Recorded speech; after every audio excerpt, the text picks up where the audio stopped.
사역은 받은 은혜로 하는 것이다. 오늘 말씀 제목입니다. 우리는 종종 사역이라고 할 때 준비된 자의 몫이다 이렇게 생각을 합니다. 말을 잘하는 사람, 인맥이 많은 사람, 경험이 풍부한 사람, 넉넉한 재정을 가진 사람, 공부 많이 한 사람, 이런 사람들이 사역자이다. 이런 사람들이 사역을 잘한다. 이런 생각을 가지고 있습니다. 실제로 많은 경우 그렇게 준비된 사람들이 빨리 자리를 잡고 성장도 하고 앞서가는 그런 모습을 봅니다. 하지만 문제는 준비된 자들, 무엇인가 많이 갖춘 자들이 끝까지 쓰임받는 경우가 별로 없다는 거예요.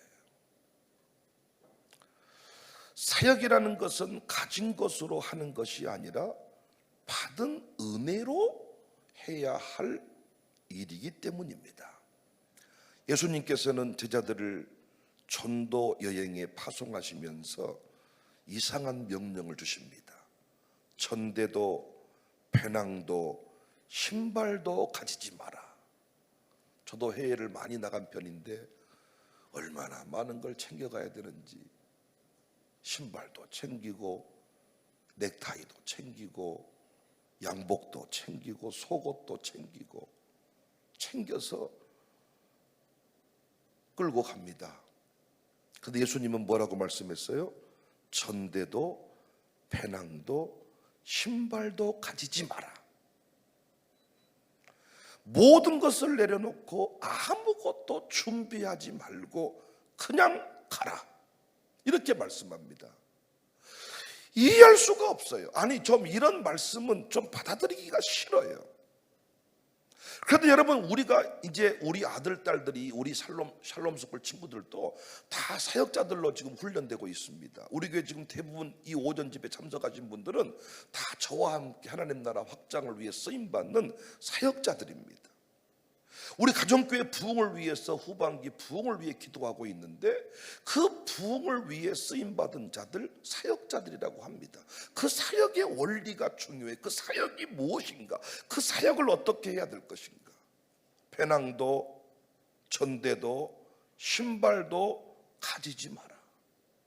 왜? 사역이라는 것은 너의 것을 가지고 하는 것이 아니라 내가 주는 것을 가지고 흘려보내는 것이 사역이다. 너의 능력으로 하지 말고 물려받은 유산으로 하지 말고 네가 가지고 태어난 그 재능으로 하지 말고 내가 너에게 베풀어준 은혜로 하라. 그 이야기입니다. 근데 오늘날 사역의 현장을 돌아보면 능력 많은 사람들이 사역을 망쳐요. 찬양을 전공한 사람들이 예배를 망쳐요.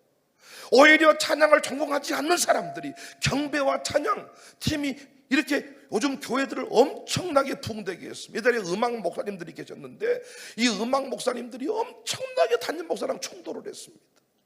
나름대로 그 음악을 준비했다고 하는 사람들이 교회 목회에 도움이 된 것이 아니라 그 음악이라고 그 준비된 그 전공이라고 하는 그 타이틀이 어떤 그 사역의 현장에서는 오히려 하나되게 화합을 만들어내지 못한 경우가 참 많았다는 거예요. 자신이 가진 것으로 일을 하려고 합니다. 말 잘하는 것, 잘 짜여진 계획들, 수많은 사례와 경험, 넓은 인맥, 재력들, 그것이 강점이 분명히 되지만은 시간이 흐를수록 하나님보다는 그것들을 더 의지하게 됩니다. 여러분, 노래 잘하는 사람들은요, 참 신기하게 진짜 별로 그냥 뭐 대단한 그냥 뭐 이거 하지 않는데 마이크만 주면 노래가 그냥 나오는 거예요. 그래서 노래를 잘 못하는 사람이 노래를 해야 되잖아요. 그러면 이분들은 보니까 엄청나게 준비 기도를 많이 해요. 오늘 실수하지 않게 하시고 꼬이지 않게 하시고 그냥 입만 벌리면 영어가 나온 사람들은요, 그냥 영어가 나온 사람들은 뭐 그걸 얼마나 긴장합니까? 근데 영어가 원래 모국어가 아닌 사람들이 영어로 설교를 한다 생각해 보세요. 얼마나 긴장을 하겠습니까? 준비하고 또 준비하고 준비하고 또 준비하고 기도하고 또 기도하고. 그래서 오히려 전공자들보다 비전공자들이 더 멋지게 끝까지 쓰임받는 경우가 많습니다. 저는 절대로 은사가 재능이 필요 없다는 게 아닙니다. 하나님의 일을 하는 원리는 내가 가진 것을 가지고 나의 능력을 드러내는 것이 아니라 하나님이 때마다 시마다 부어주시는 은혜를 가지고 가는 것이 사역자의 길이고 그것이 사역이다. 그래서 사역이라고 합니다. 사역. 내가 해봐서 아는데 예전에도 그런 일이 있었지. 내가 공연을 몇 차례 한 줄 알아. 지난날의 콘서트에 내가 왕년에 내가 너무너무 잘 알아. 이 분야는 내가 전공이야. 이미 이 집회를 몇 번 해봤어. 또 돈을 가지고 있으니까 그건 내가 줄게. 얼마요? 얼마인데 내가 줄게. 내 돈으로 할게. 어떤 분들은요, 돈이 안 모아지면요 내 돈으로 확 해버립니다. 까짓것 뭐 교회가 돈 준다더니 안 주냐? 내가 해버릴 것, 까짓것 내가 해버릴게. 그래서 어떤 목사님은요 건물 2채를 가지고 목회한다니까요. 건물 1채를 가지고는 생활비를 해결하고 건물 1채로는 선교비를 해결하고 너무너무 좋겠다 싶어서 저도 건물 2채만 놓고 목회하면 선교비는 여기 월세 이 원룸 월세가 나오고 이쪽 월세는 생활비를 가지고 사니까 성도가 있든 없든 건물 2채만 관리를 잘하면 목회가 된다. 재밌는 건 뭐라고요? 건물 2채만 있고 성도가 없어. 선택을 해야 돼. 목사가 성도랑 목회할 것인지 건물 2채랑 목회할 것인지. 내게 주신 것을 가지고 주의 일을 하는 것 좋은 겁니다. 태어날 때부터 건물 2채 가지고 태어났어. 얼마나 좋겠어. 아버지가 내 이름으로 등기를 해놨어. 건물 2채를. 얼마나 좋겠어. 목회할 때도 건물 2채로 목회를 하는 거예요. 그런데 건물 2채 가지고 사는 목사님, 건물도 있고 성도도 많이 있는 줄 알았더니 성도는 없고 건물 2채. 목사님 마음속에 성교비 안 하려면 하지 말아버려라. 월세 나오고 한다. 월세로 한다. 이렇게 목회를 하더라고요. 꼭 가지고 있는 것이 좋은 것만은 아닙니다. 내가 해봐서 아는데 예전에도 이런 일이 있었지. 이런 말들이 자꾸 나오기 시작하면 그건 자신의 일을 하고 있는 거지 사역을 하고 있는 게 아니다. 경험이 복이지만은 그것이 주님을 대신하기 시작할 때 그 경험은 오히려 장애가 됩니다. 우리는 사람들의 말에 의존하고 관계를 계산하고 자신의 영향력 안에서만 움직이게 됩니다. 이건 관리자이지, 이건 비즈니스지 사역이 아닙니다. 5절에 보니까 어느 집에 들어가든지 말하되 이 집이 평안할지어다. 축복하라는 거잖아요. 그러니까 아무것도 준비하지 말고 가서 오해도 권사님 집에 들어가서 조성옥 집사님의 집에 들어가서 유성도 장로님 집에 들어가서 서울에서 내려올 때 아무것도 가져가지 마라. 빈 몸만 가지고 내 식구가 내려가라. 가서 그럼 잠잘 데가 없는데요.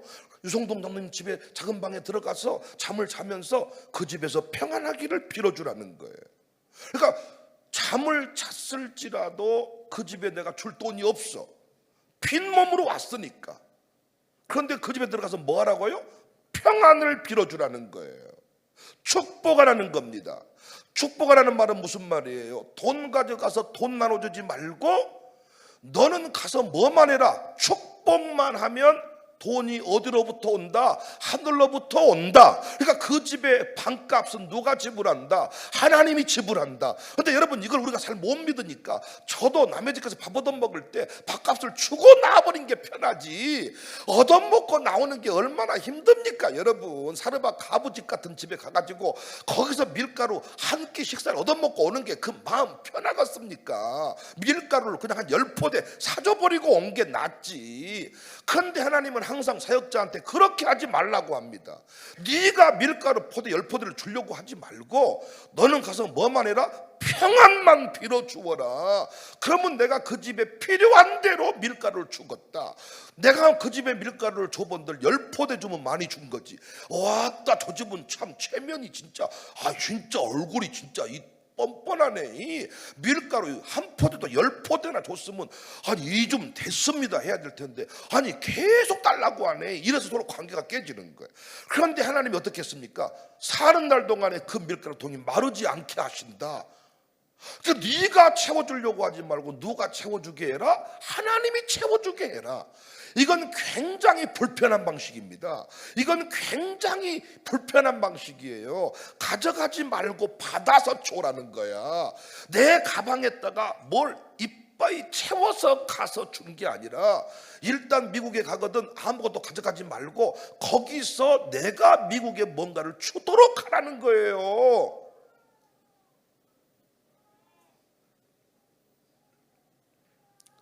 가져가지 말고 받아라. 기대하지 말고 내려놓아라. 말하려고 하지 말고 들어라. 그런 측면에서 사역자는 강자가 아닙니다. 사역자는 거지처럼 빈손으로 들어가서 은혜를 구하고 받아먹고 평강을 빌고 나눠주는 자입니다. 여기서 역사가 일어납니다. 노래 한번 하십시다. 너의 가는 길에 주의 평강 있으리. 평강의 왕 함께 가시니.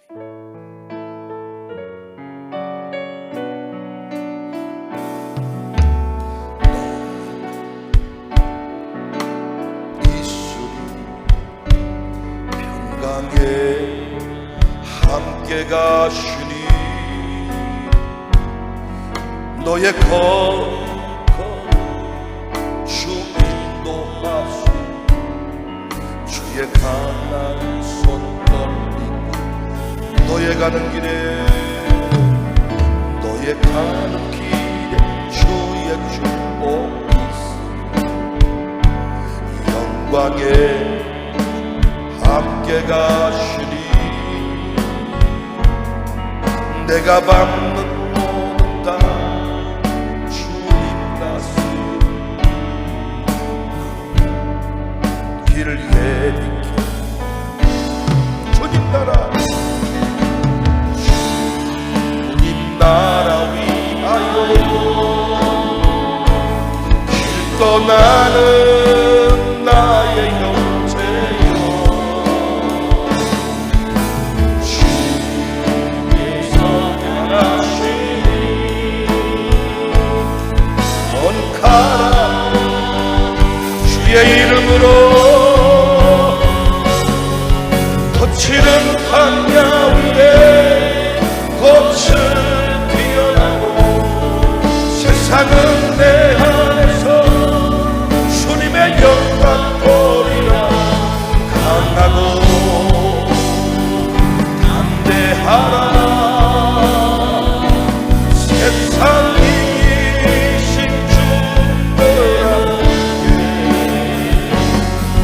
주와 동행하시며 내게 새 힘을 주시. 너의 가는 길에 주의 축복이 있으니 영광에 함께 가시니 내가 밟는 모든 땅 주님 다스리니 너는 주의 길 예비케 되니 주님 나라 위하여 주님 나라 위하여 길 떠나는 나의 영혼이여 주께서 향하시니 너는 가라 주의 이름으로 거칠은 강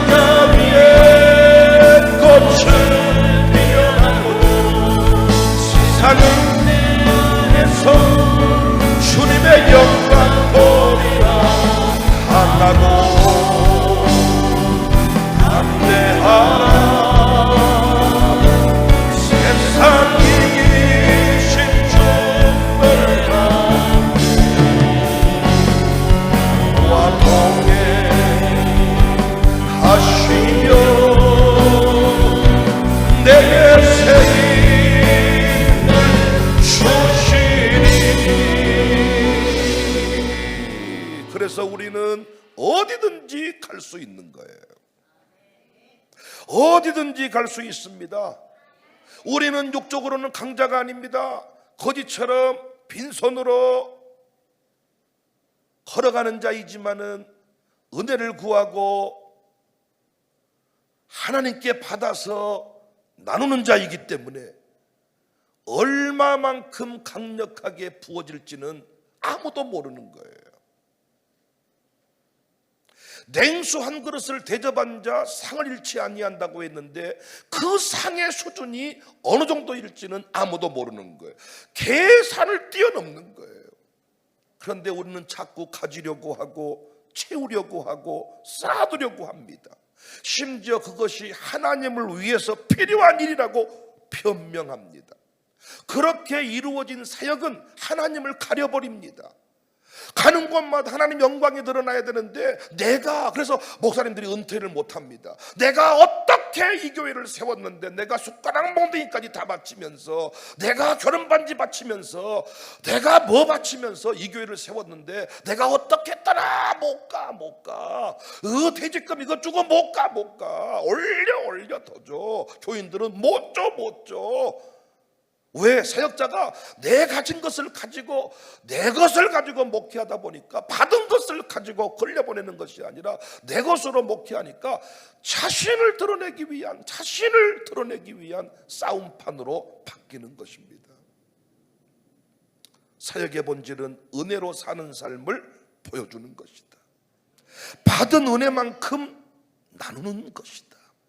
내가 가진 능력은 잠깐을 빛내지만은 어느 순간 지나면 그 능력이 자꾸 줄어들어요. 경제력도 줄어들어요. 그래서 자꾸 하는 말이, 은퇴한 분들이 하는 말이 교회 일을 내려놓겠다 그래요. 내가 이제는 경제력이 떨어졌기 때문에 일을 내려놓겠습니다. 그분은 자기 돈으로 자꾸 일을 하려고 하는 거예요. 경제력이 떨어졌음에도 불구하고 주님이 일을 하라고 하시면 하나님께서 은혜를 베푸시면 감당할 수가 있는데 자꾸 줄어들고 앞으로 40년을 더 살아야 되는데, 아니 60에 은퇴하고 보통 100살에 죽으면 40년을 더 살아야 되는데 자꾸 일을 안 하겠다 그래. 저는 일을 안 하겠다는 사람한테 맡길 마음은 없지만은 40년 동안 뭐 하려고. 예수님은 제자들에게 빈손으로 가라고 했습니다. 그런데 빈손이 아니었습니다. 주의 이름에 능력이 있었습니다. 예수님의 권세가 있었습니다. 사람들이 듣고 싶어하는 것은 내가 서울대를 졸업했고 캠브리지 대학을 졸업했고 탁월한 스펙을 말하는 게 아닙니다. 지난주에 다녀가신 윤상혁 박사님도 이런 얘기를 하지 않았습니다. 대학에 갔다고만 했지 대학 이름 얘기했나요? 한국 사람이 한 명밖에 없는 대학에 갔다고 했지 대학 이름 얘기했냐고요. 여러분은 그럼 대학 얘기하면 오와 이럽니까? 요즘에 대학 어디 대학 나왔다 그러면 와 이럽니까? 우리 교인들만 해도 옥스퍼드 엊그저께 같이 동행하신 그분도 뭐 서울대를 졸업하시고 캠브리지 대학에서 지금 박사학위를 공부하고 있으시대요. 그런데 박천수 장모님부터 뭐라고 말하느냐? 나는 옥스퍼드 갔다 왔습니다.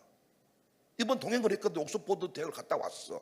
그러니까 우리가 이제는 옥스퍼드 나왔습니다, 캠브리지 나왔습니다, 서울대 나왔습니다, 뭐 제가 박사 3개 이렇게 말하고 이런 걸로 목회하는 시대입니까?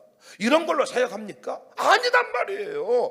사람들이 듣고 싶어하는 것은 이 위기의 때에 그 북한의 그 차가운 방에서 어떻게 죽지 않고 살아남으셨어요? 어떻게 그 두려움을 극복하셨어요? 어떻게 그 순간에서 끝까지 승리할 수가 있었어요? 어떻게 그 일을 하셨어요? 이걸 듣고 싶어하는 거지. 그때 우리가 하는 말이 뭐라고요? 참 두려웠는데 하나님의 은혜로 그 모든 것들을 넘어설 수가 있었습니다. 내가 사실은 그 병을 고치려고 할 때 정직하게 그 윤상현 목사가 고백하지 않습니까? 나이 든 사람 보내주지 마세요. 그분들은 믿음이 없어요. 그분들은 아무리 예수 이름으로 고침받을지어다 해도 그분들은 이미 마음에 교만함이 있어가지고 안 돼. 그래서 어린아이 같은 자를 보내주세요 했는데 이미 다 늙은 사람들이 와 있더라고. 안 합니까? 근데 그때 뭐 했다고요? 기도했다고. 안 합니까? 의소를 쓸 수 없는 상황에서 그때 손잡고 기도했더니 하나님이 놀랍게 그 인생을 치료해 주었다고 말할 때 우리는 할렐루야 합니다.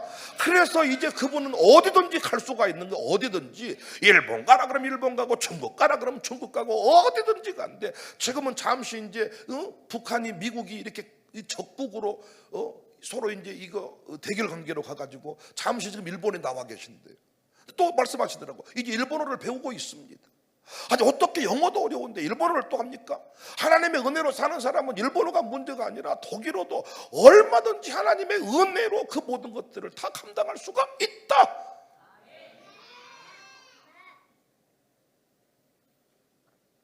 여러분은 지금 무엇을 가지고 사역을 하십니까? 무엇을 가지고 교회를 섬기십니까? 지금도 여러분 돈 없으면 정사교회 못 다니겠다 이렇게 말씀하십니까? 진짜 이 교회를 돈으로 섬기고 싶습니까? 그럼 어떻게 하면 됩니까? 그 문제 놓고 기도하시면 됩니다. 네 것을 가지고 하지만 뭐야? 네 것 내놓으면 또 울 거니까. 네 것 목걸이 하나 빼면서 또 통곡할 거니까.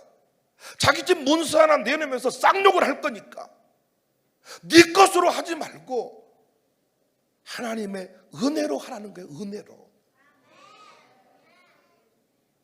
제가 유럽 지역 선교사님들을 만나보고 동남아 지역 선교사님들을 만나보니까 차이가 있더라고요. 차이가. 동남아 지역 선교사님들을 만나보면 맨날 하는 얘기가 땅 얘기를 많이 해요. 여기 땅이 나왔는데요 500평이고요 100평이고요 평당 20만 원이고요 이 땅 1000만 원이고요 이 땅 2000만 원이고요. 계속 땅 얘기를 많이 하고요. 재밌는 건 나중에요 그 땅 때문에 싸워. 파송한 선교사와 이 파송한 교회와 파송한 선교사님이 그것 때문에 누가 주인이냐, 등기를 누구 앞으로 하냐, 이것 때문에 엄청나게 싸워요. 그런데 유럽 선교사님들하고 얘기를 해봤더니요 그분들은 땅 얘기를 절대로 안 해요. 파리에서 영국에서 땅 사기가 엄청 어렵대요. 그들은 뭔 얘기만 하냐, 계속 전략을 얘기해요. 계속 은혜를 얘기해요. 사람을 얘기해요. 다르더라고요. 동남아는 뭔가를 싸질머지고 가서 나눠주는 성교를 하다 보니까 자꾸 뭔가 내가 드러나고 그것 때문에 문제가 생기는데, 유럽 땅은 땅을 살 수도 없고 선교사라고 해본들 가장 빈약한 초라한 모습으로 그 동네에서 살고 있는 겁니다. 파리의 별탑 밑에서 가장 초라한 빈자의 모습으로 살고 있습니다. 그 유럽의 그 도도함 앞에 내가 할 수 있는 일이 별로 없습니다. 그래서 그들은 하나님께 은혜를 구합니다.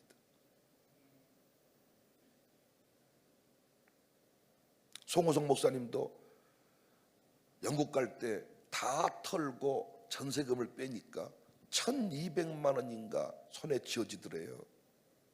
근데 이 1200만 원을 가지고 갔는데 뭐 또 그때 경제 파동이 나고 뭐 파운드가 어쩌고 저쩌고 하니까 뭐 2개월인가를 채 버틸 수 없는 이런 상황이었다 그래요. 근데 그곳에서 28년 동안 안 굶어 죽고 살았더라고요. 이번에 동행을 하는데 선교사님 아들하고 에릭송이라는 아들하고 우리 선교사님 영어 이름은 에녹이고 우리 에릭이고, 그래서 이 사람이 이번에 아들이 휴가를 내고 같이 동행을 했단 말이에요. 근데 아들이 둘이 이렇게 앞에 서가지고 아들하고 아버지하고 둘이 참 이렇게 오손도손 대화하면서 영어 안 되면 아들이 도와주고 또 운전할 때 안내도 해주고 식당 알아봐라 그러면 아들이 다 해서 알아봐주고 다 그 모습을 보는데 느낀 게 그거야. 역시 아들의 그 느낌이 있어. 아들은 든든한 것이 있습니다. 아들 없는 분 죄송합니다. 아들이 다 아버지 곁에 앉아있을 때 든든한 그 무엇이 있어. 내가 물어봤어. 뒤에 다 시차 때문에 잠자고 있을 때, 선교사님 딸은 옥스포드를 졸업하고 지금 스위스에서 연구원으로 교수들이 학위 논문을 내면 그것이 학술지에 실리기 전에 틀렸는지 옳았는지를 정리해주는 그런 에디터 역할을 감당하고 있더라고요. 그 아들은 대기업에 취업해서 이렇게 일을 하고 있고 이제 목회를 해야 되냐 말아야 되냐 고민하고 있더라고요. 근데 물어봤습니다. 이 땅에서 어떻게 사셨습니까? 그랬더니 안 해본 일이 없대요. 심지어 목사님은 택배 배달부터 시작해서 사모님은 지금도 일을 하신대요. 독일에 계신 분들 물어봤습니다. 대단해 보여서 그분들한테 물어봤더니 사모님들이 전부 다 간호사로, 대부분이 간호사로 일을 하더라고요. 미국에 사는 목사님들도 만나 대화 나눠봤습니다. 근데 사모님들이 네일샵에 다니더라고요. 한식당에 가서 주방에서 일하시더라고요. 너무나도 초라하게 거지 같은 모습으로 살아갑니다. 그런데 그 땅에서 남수단을 섬기고 유학생들을 섬기고 한 달에 한 번씩 김치를 담그더라고요. 가서 배추를 사가지고 친히 김치를 담궈서 또 목사님이 명이나무를 있는 동네를 그 산을 한대요. 근데 영국 사람들은 명이나물이 뭔지도 모르고 안 뜯어 먹으니까 목사님이 당신의 개인 농장이라고 이름 붙여놓고 놔들고 가서 명이나물을 1년치를 배운대. 냉동실에 시켜놨다가 이걸 매주 된장국 끓여 먹는 거예요. 근데 이번에 너무 바빠서 못 가셨다. 그렇게 유학생들을 된장국을 삶아 먹이고 김치를 삶아서 먹이는 겁니다. 가진 것이 없습니다. 그래서 유학생들한테 밥을 주려면 하나님께 은혜를 구해야 된다. 놀랍게 하나님께 은혜를 구해서 나눠주니까 내가 했다라고 할 수 있는 게 아무것도 없다는 거예요. 그러고 있던 터에 누구를 만났습니까? 우리를 만났습니다. 알지도 못했던 사이인데 제가 박사과정 마지막 학기 하면서 영국 갔다가 만나서 그분에게 차를 약속했고 우리 교회가 파송 선교사가 되어서 지금 매월 정기적으로 선교비를 보내주는 겁니다. 근데 역시 유럽에 사는 선교사님들은요, 선교비를 보내준다고 해서 뭔가 그 선교비 보내준 목사님한테 뭔가 막 집착하고 뭔가 막 감사하고 고맙고 이런 걸 안 해. 동남아 지역에 사는 선교사님들은 선교 보고를 아주 잘 하시는데 유럽은 선교 보고 할 게 없어. 우리는 2천만 원 주면 필리핀에다가 예배당을 세웠습니다. 1년에 막 10개씩 20개씩 칠순기념 환갑기념. 한국 사람 이걸 좋아해. 아들 신혼 결혼 기념 2천만 원짜리 예배당 내 이름 딱 붙여놓는 거. 근데 유럽은 개똥 아무것도 없어. 그런 게. 우리 교회는 선교를 1년에 몇 천만 원씩 보내지만은 건물 하나가 없습니다. 우리 선교는 오직 무엇만 자랑해요? 하나님의 은혜만 자랑하고 세워진 사람만 자랑합니다. 이게 사역입니다. 우리 교회도 사역을 잘하시는 분들이 있는데 어떤 분들이냐? 받아서 하는 분들이야. 받아서. 대단한 능력이 있다고 자부하지 않는 사람들이야. 그분들이 사역을 잘해. 영국에 가보면 조지 물러라는 사람을 만납니다. 조지 물러는 19세기 영국에서 1만 명 이상의 고아를 돌봤어요. 전쟁 고아들. 그리고 콜레라가 돌아가지고 우리로 말하면 코로나 때 부모님이 동시에 죽어버리니까 이 아이들을 돌볼 자가 없잖아요. 그래서 고아들이 많이 생겨났습니다. 이 고아들을 돌보는데 그가 대단하게 전 세계에 알려진 것은 고아를 많이 돌봤기 때문이 아니라 그는 끝까지 가진 것으로 사역하지 않고 받은 은혜로 일했던 사람으로 알려져 있습니다. 그는 고아들을 돌보기 위해서 한 번도 후원 편지를 써본 적이 없어요. 1만 명의 고아들을 날마다 삶아 먹여야 되는데 후원 편지를 보내본 적이 없어요. 그리고 누군가가 기부를 했잖아요. 기부를 했는데 그 사람 감사 편지를 써. 감사 편지를 쓰는데 이번에 1,000만 원을 헌금해 주셔서 감사해요라고 돈 보내준 내용은 한 번도 안 써. 왜냐하면 네 돈 준 거 아니라 하나님이 너를 통해 역사했다고 믿기 때문에 자꾸 우리가 1,000만 원 줘서 감사합니다 그러니까 1,000만 원을 지 돈 줬다고 생각한단 말이에요. 그러니까 이 조지 물러는 철저하게 이 모든 공급은 하나님께서 주신 은혜다, 이걸 믿고 후원 편지도 안 보냈고 누군가가 기부를 했을 때 그 사람에게 그 돈 보내준 것에 대한 감사를 표현한 적이 없다는 거예요. 다만 축복만 했을 뿐이에요. 내가 주는 보상에 길들여질까 봐서, 내가 주는 보상은 별것이 없다, 하나님의 보상을 받아라, 이런 차원에서. 근데 여러분, 유명한 얘기인데 들을 때마다 가슴을 치게 하는 감동적인 이야기가 있죠. 어느 날 아침에 고아원 식탁에는 아무것도 없었어요. 후원금이 들어오지 않아 가지고 그날 아침에 빵과 우유, 잼을 내놓아야 되는데 줄 게 없었습니다.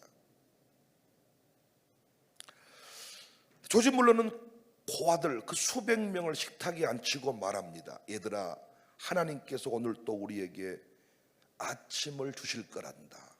자, 기도하자. 우리 하나님께 감사 기도하자. 그러니까 식탁에 앉아서 수백 명이 조지 물러의 이야기를 따라 기도를 합니다. 하나님, 오늘 또 우리에게 일용할 양식을 주셔서 감사합니다. 지금 재정 상태는 제로, 빵이 안 들어왔습니다. 우유도 없습니다. 근데 고아들한테 아침 식사를 제공해야 됩니다. 이쯤 되면 우리는 아는 사람한테 다 편지를 보내서 10만 원만 도와줬어요, 100만 원만 도와줬어요, 이렇게 해서 뭔가 후원 창고를 채워가는데 조지 물러는 항상 하나님의 공급하심으로 하나님의 사람들을 먹인다. 그러니까 고아들을 데려다가 학대했겠어요, 안 했겠어요? 하나님의 사람을 나는 하나님의 것으로 먹이는 것뿐이지 내가 이놈들아 너희들한테 먹을 것을 줬는데, 이러니까 나중에는 고아원 원장들이 전부 다 아동 성추행을 하고 착취를 하고 노동력을 착취하고 군림해버리는 거잖아요. 하나님 아버지, 오늘 또 우리의 필요를 아시고 채워주셔서 감사해요. 지금 눈에는 아무것도 없지만은 당신은 이미 준비하고 계신 줄 믿습니다. 조지 물러가 가장 좋아했던 말이 하나님은 항상 준비하고 계신다. 기도를 마친 순간 고아원 문을 노크하는 소리가 들립니다. 근처 빵집 주인 찾아왔어. 빵 필요하지 않으세요? 왜요? 그랬더니 새벽에 하나님이 제게 감동을 줬어요. 아이들에게 빵을 먹이고 싶다고. 그래서 빵을 구웠어요. 빵이 왔어. 근데 우유가 필요하잖아. 갑자기 잠시 뒤에 누군가가 헐레벌떡 뛰어오는 거예요. 우유 좀 먹어주시면 안 돼요? 왜? 우유 배달하던 이 수레가 고장이 나가지고 더 이상 우유를 배달할 수가 없으니까 내버려두면 이 우유가 상할 것 같은데 상하기 전에 이 우유를 먹어주시면 안 돼요. 정확하게 그 식탁에는 빵하고 우유가 공급이 됐습니다. 샬롬 소클만 아멘 할 줄을 저는 알고 있었습니다. 그래서 여기 절반 이상은 하나님의 은혜의 공급을 잃어버린 지 오래됐다고 생각해요. 그래서 항상 주님 일할 때 하는 말이 못 먹고 못 입고 내가 죄일한다고 했는데 권사도 못 됐다. 항상 하는 말이 바칠 거 다 바쳤대. 나는 노땡이래 이제. 노땡? 아니 하나님 나를 통해 일하시고자 한다면 하나님이 또 나를 통해서 얼마든지 나는 가진 것이 없지만 나를 통해 일할 수 있다는 것을 믿고 하나님께 언제든지 감사하고 하나님의 은혜를 간구해야 되는데 노땡. 그래서 교회가 오래되면요 전부 다 병장들 뿐이에요. 그래서 제가 이런 표현을 했습니다. 목사님들한테 맞아 죽을 소리인데, 목사님들끼리 모임을 많이 가지면 그 모임은 끝내 망하더라고요. 왜냐하면 계속 거기서 뭔가를 받아가려고만 하니까. 그런데 깨어있는 평신도들이 연합을 하니까 그 모임은 계속 움직이더라고요. 왜? 평신도들은 내놓고 헌신하니까. 회비도 안 내놓고 밥만 얻어먹는 사람이 있는 반면에 회비는 회비고 밥값은 밥값대로 또 내는 사람이 있어. 그러니까 그 모임이 계속 활성화되는 겁니다.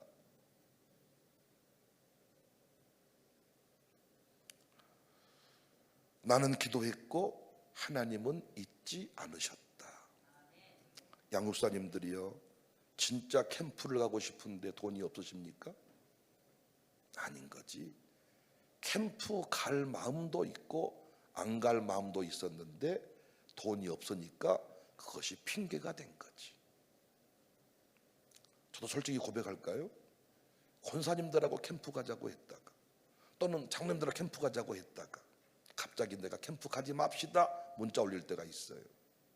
그러니까 두 가지 마음이 있었던 거예요. 내 마음에 가고 싶은 마음도 있고 안 가고 싶은 마음도 있는데, 어떤 누군가가 바쁜디 한번 딱 한 거야. 아싸라비아 콜롬비아야. 다들 바쁘신 것 같으니 이번 캠프는 안 가는 것이 좋겠습니다. 정말로 양육사로서 캠프를 가고 싶은데 내 지갑에 돈 10만 원도 없어.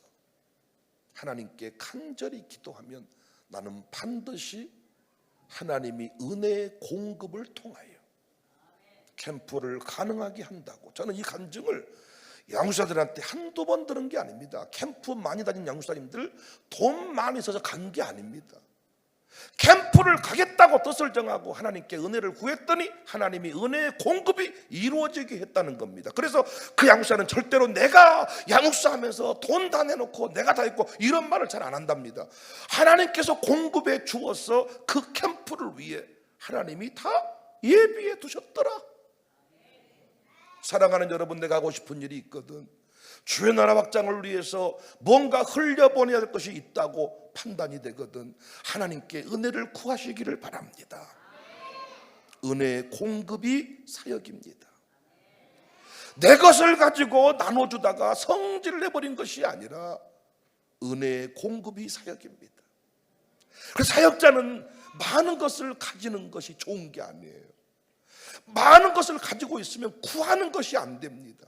은혜의 간증이 별로 없습니다. 내가 줬다 그래. 다 내가 했다 그래. 그거 내가 한 거요. 내가 해준 거요. 내가 한 거요. 내가 낸 거요. 내가 한 거요. 내가 한 거요. 내가 한 거요. 그 나가 하다가 나중에 나가 사라지면 싸우는 거예요. 그런데 가진 것이 없는 사람은, 초라하기 짝이 없는 사람은 나가 한 것이 별로 없어. 다 하나님이 하신 거야. 장로님이 해주신 거야. 집사님이 해주신 거야. 그래서 항상 모든 영광 하나님께 돌리고 그 축복을 장로님에게, 권사님에게 돌리는 겁니다. 나는 우리 교회가 언제부턴가 이런 체질들로 지금 바뀌어가고 있다고 생각해. 내가 했다는 사람이 별로 없어. 실제로 내가 뭔가를 할 수 있는 게 아무것도 없어 우리가. 그런데 무슨 일이 됐어. 그때마다 우리는 고백해. 하나님이 하셨습니다. 조지 물러 장례식, 이 조지 물러가, 이거 잘 알려지지 않는 내용인데, 함께 신학을 공부했던 5명의 친구들을 위해서 지속적으로 기도를 했습니다. 일기에 썼습니다. 하나님, 제 친구들이 하나님을 알기를 원합니다. 그들의 이름을 날마다 부르면서 내가 기도합니다. 하나님 역사해 주세요. 그 중에 2명은 몇 년 안에 회심을 하고 새 사람이 됐어요. 세 번째 친구는 10년이 지나서 주님께로 돌아왔어요. 네 번째 친구는 무려 25년 후에 믿음의 새로운 고백을 하게 됐어요. 근데 마지막 한 사람은 뮬러가 세상을 떠나기 직전까지 끝내 회심하지 않았어. 신학을 아는데 이게 인격적으로 하나님을 나의 아버지로, 예수님을 구주로 영접하는 일이 없었어. 근데 조지 물러 장례식 날, 한 사람이 예배당 의자에 앉아서 흐느끼며 웁니다. 나는 뮬러가 나를 위해 60년을 기도했다는 사실을 알게 되었습니다. 이제 나도 하나님께 돌아가고 싶습니다. 내가 그토록 무시했던 예수님, 이제 나를 용서해 주십시오. 그러니까 조지 물러의 일기에 나오는 얘기들인데, 너무 잘 알려진 이야기도 있고 알려지지 않는 얘기도 있는데, 조지 물러는 오직 한 가지 확신을 가지고 살았다는 거예요. 하나님은 준비하고 계신다. 하나님은 일하고 계신다. 우리는 기도해놓고 기도해도 무엇이 됩니까? 하나님, 내가 못 먹고 못 입고 바쳤는데 내 남편이 장모님도 못 됐습니다. 내가 한다고 했지만 무엇이, 그래서 항상 하는 말이 할 만큼 했습니다 목사님. 근데 이게 뭡니까? 이런 대접을 하려고 그렇게 하라고 했습니까? 할 만큼 했다는 말이 무서운 말이에요 이거. 여러분, 제가 그런 말하기 시작하면 어떻게 하실래요? 내가 할 만큼 했습니다. 나는 이게 못 갑니다. 난 여기서 죽을 겁니다. 어떻게 하실래요? 또 내가 자꾸 쫓아낼래요? 넥타이로 목 감아버릴래요? 또 얼마 전에 어떤 교회 얘기를 들었습니다. 이만큼 줄 테니 가라. 못 간다.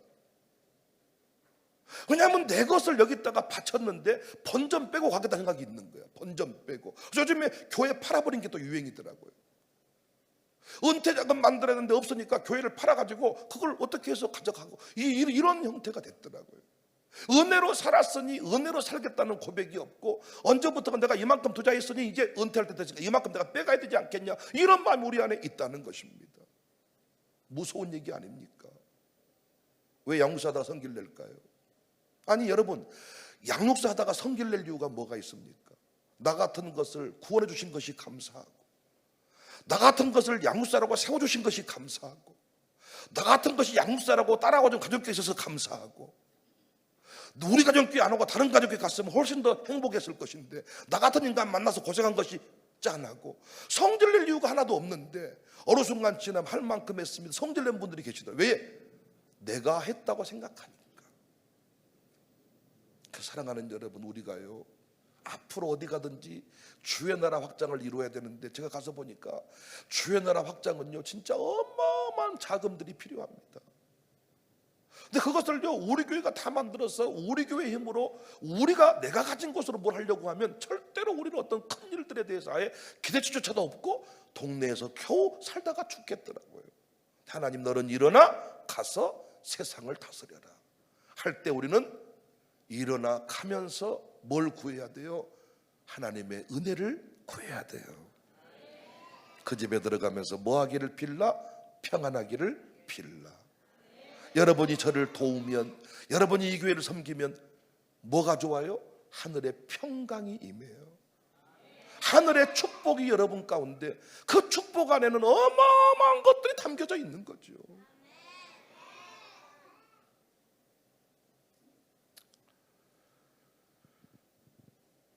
제가 고난을 통하여 배워가는 것이 있습니다. 사람에게 집착을 버리게 되는 겁니다. 저는 사람에게 집착하는 경향이 있었습니다. 제 아내와 달리 저는 어떤 사람을 한번 좋아하면 그 사람에게 집착을 합니다.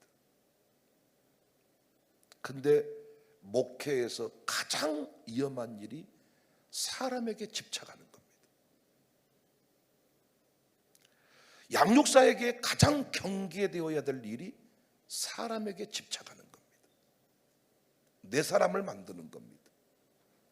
내 사람을 만들어서 우리 집에 초청하고 그 사람과 깊은 교제를 나누기 시작하는 것, 이게 무섭습니다.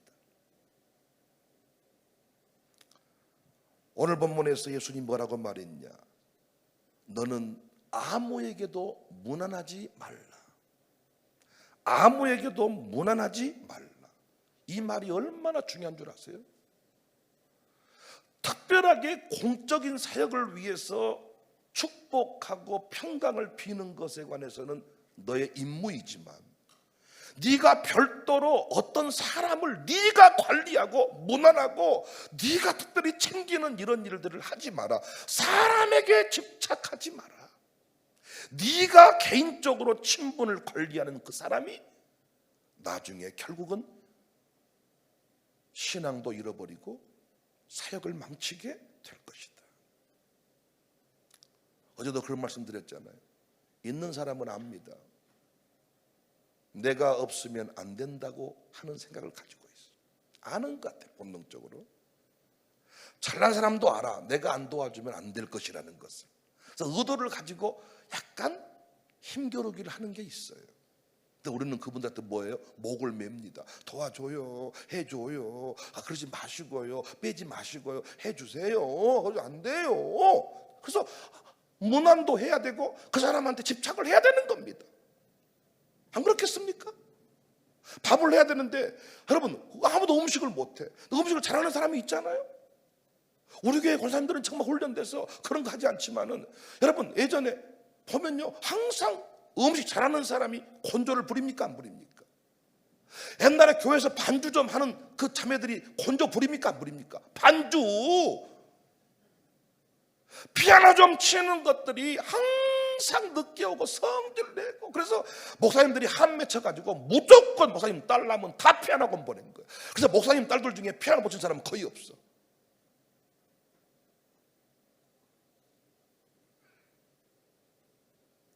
집착하는 순간 그 사람이 교만해집니다.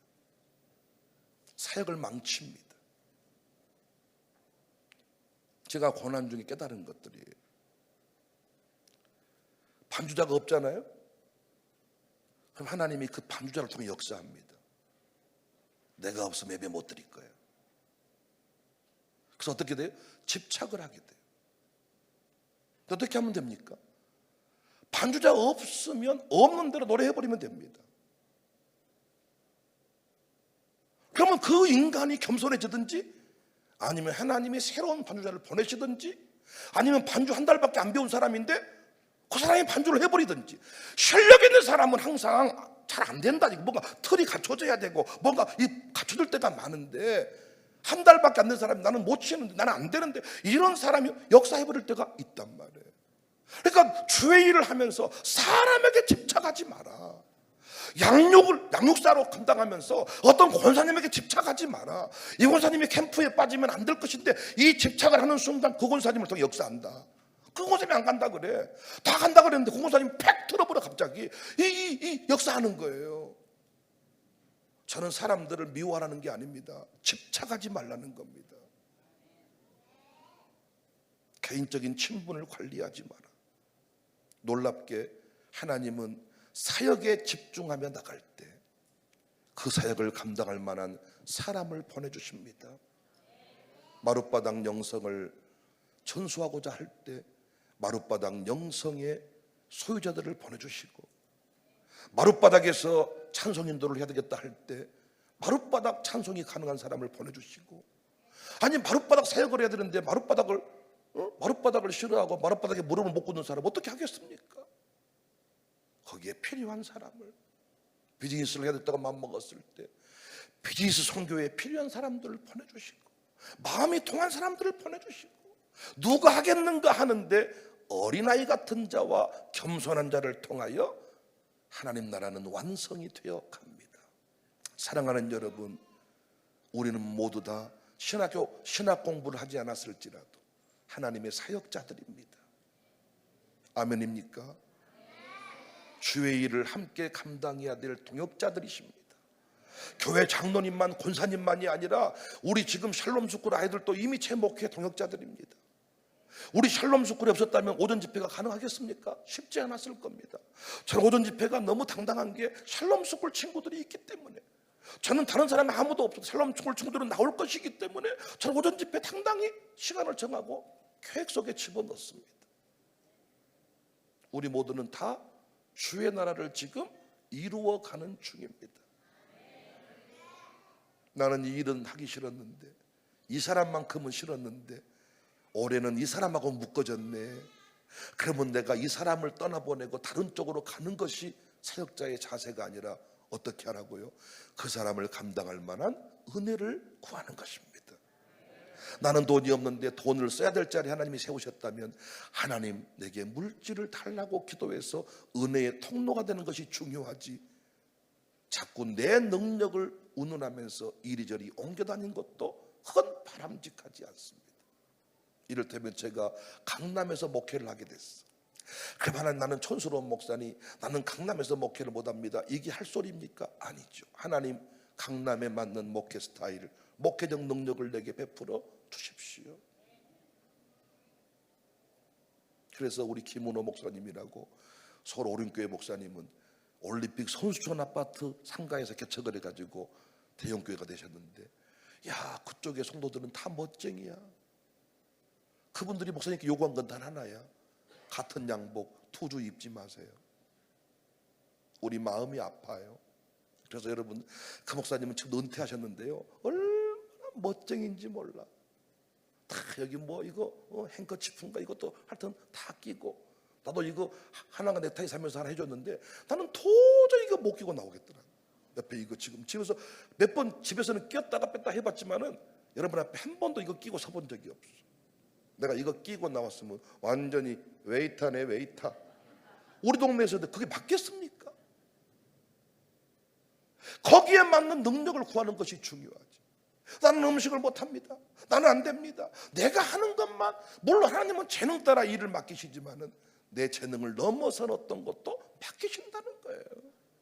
나는 안수입사까지 족합니다 했는데 하나님은 너 이제 장로로 일하기를 원한다 그러면 아멘으로 받으시고 하나님 내게 은혜를 베풀어 주십시오.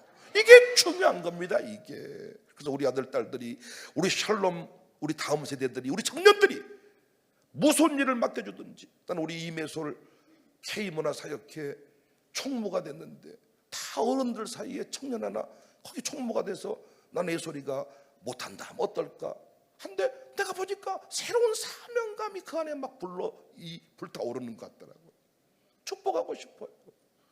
정말 거기에서 주신 은사를 좀 마음껏, 그리고 이제는 그의 재능이 세계를 좀 넘어서서 쓰임받는 그런 일꾼이 됐으면 좋겠어.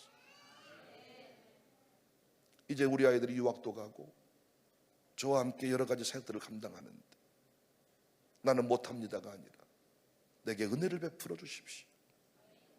배낭도 가지지 마라, 졸업장도 가지고 가지 마라, 금반지도 가져가지 마라, 무엇도 가져가지 마라. 그 나라에 그냥 네 양복 한 벌 입고 가라. 그러면 그곳에 필요한 모든 것들을 공급해 줄 것이다. 공급해 줄 때 너는 뭐 하라고요? 축복하라고요. 제가 이거 초창기 설교 많이 했죠. 서울에서 내려올 때 내 가정교회, 저는 부목사가 가정교회를 그때 인도했거든요. 가정교회 식구들한테 한 달에 10만 원씩 10사람한테 부탁했어요. 1년만 보내주세요. 100만 원쯤 모아지고 우리 교회 생활비 합치면 대충 살겠더라고요. 그렇게 해주겠다고 왔어. 근데 이 썩을 인간들이 내려오자마자 어떤 인간도 선교원금 보내주지 않더라고요. 그때는 서운했죠. 근데 만약에 여러분 지금도 서울에서 100만 원씩 200만 원씩 돈이 내려오고 있다면 내 마음은 어디에 가 있겠냐고요? 서울에 가 있죠. 근데 제가 늘 서울에 가면 느낄 때 서울은 타향이야. 서울은 낯설어. 예전에는 서울의 한강이 너무 아름답더니 이제는 서울 한강이 너무나도 오염돼 보이고 빨리 영산강 보러 가야겠다. 그러니까 하나님께서는 아무것도 가지지 말고 청사교회 우산동에 가서 그곳에서 주는 것을 먹고 살아라. 그것이 목양 일념 소떼 양떼에 내 마음을 두는 것이다. 어떤 가정교회를 맡든지 어떤 사역을 맡든지 그 사역에 걸맞는, 그 가정교회에 걸맞는 능력을 구하시기를 바랍니다. 양육사들이 이 사람을 내게 주세요, 내게 주세요 해놓고는 날려버리더라고요. 이 사람을 내게 주세요 해놓고는 날려버려. 제 생각에는 그 사람은 데려다만 놓으면 지혜 동업자가 될 줄 알았나 봐요. 아닙니다. 하나님이 정해준 울타리 안에서 하나님의 방법으로 일하는 것이 사역이지, 내 마음 맞는 사람끼리 끼리끼리 모여서 개모임 하듯이 하는 게 가정교회가 아니란 말입니다. 교회는 하나님이 불러서 세워진 자들의 연합이지 내가 원하는 사람을 만나는 곳이 아니잖아요. 그렇잖아요. 그걸 받아들이는 게, 영접하는 게 신앙이잖아요. 여러분의 목사를 대목사로 인정하는 게 신앙이잖아요. 여러분을 나의 가족으로 받아들이는 게 신앙이잖아요. 그렇잖아요. 사역이란 게 뭡니까? 가정교회란 게 뭡니까? 하나님 맡겨주신 일을 하는 거지 내가 하고 싶은 일을 하는 게 아닙니다. 내가 할 수 있는 일만 한다고 하는 게 아닙니다. 할 수 없는 일인 줄 알았는데 주님이 하라고 하니까. 오유숙 권사님이 이런 고백 많이 하더라고요. 목사님, 다른 음식을 먹을 때 멋을 내서 먹어본 적이 없어요. 그런데 L컵 센터에 있다 보니까 접시에다 과자도 예쁘게 놓고 과일도 예쁘게 놓고, 근데 목사님 재밌는 게 예쁘게 놓고 먹다 보니까 이게 재밌네요. 그래서 자꾸 요즘에 손님들이 오고 그러면 오 권사님이 예쁘게 과자를 다 거기 세팅해서 접시를 내오는데 내가 봤을 때 상당히 수준급에 이르렀어. 아이고 나는 못합니다. 원래 천성이 그렇단 말이요. 나는 원래 말을 예쁘게 못해라. 나는 원래 그렇게 나는 표현을 못합니다. 나는 원래 인상이 더러워라. 어쩌겠소. 태어난 거 저렇게 태어났는데. 이건 사역자의 자세가 아닙니다. 인상이 더럽게 태어났어도 암내 영혼이 됐으면 서세요 인상을 깨끗하게 바꾸려고 은혜를 구하는 것이 사역자의 자세입니다. 아멘입니까? 추방을 해본 적이 없는데 오늘부터 추방을 하세요. 그러면 오늘부터 음식을 할 수 있는 능력을 달라고 기도하는 것이 신앙이지, 나는 못합니다라고 때려치워버리면 어떻게 하는 겁니까? 우리는 어떤 일을 맡겨주든지 간에 그 일이 하나님의 일이라면 아멘으로 받고 그 일이 잘 되도록 능력을 구하는 주의 위대한 겸손한 사역자들이 되시기를 주님의 이름으로 축복합니다. 사람에 대한 집착을 버리고 하나님의 은혜에 대한 갈망이 커지기를 바랍니다. 내가 가지고 태어난 능력도 중요하지만은 가지고 태어나지 않은 능력도 하나님이 부어주시면 할 수 있다는 사실을 기억하고, 우리 지금까지 그렇게 해왔습니다. 앞으로도 그렇게 일할 수 있기를, 사역의 부흥이 있기를 끊을 테니까 아멘 크게 하세요.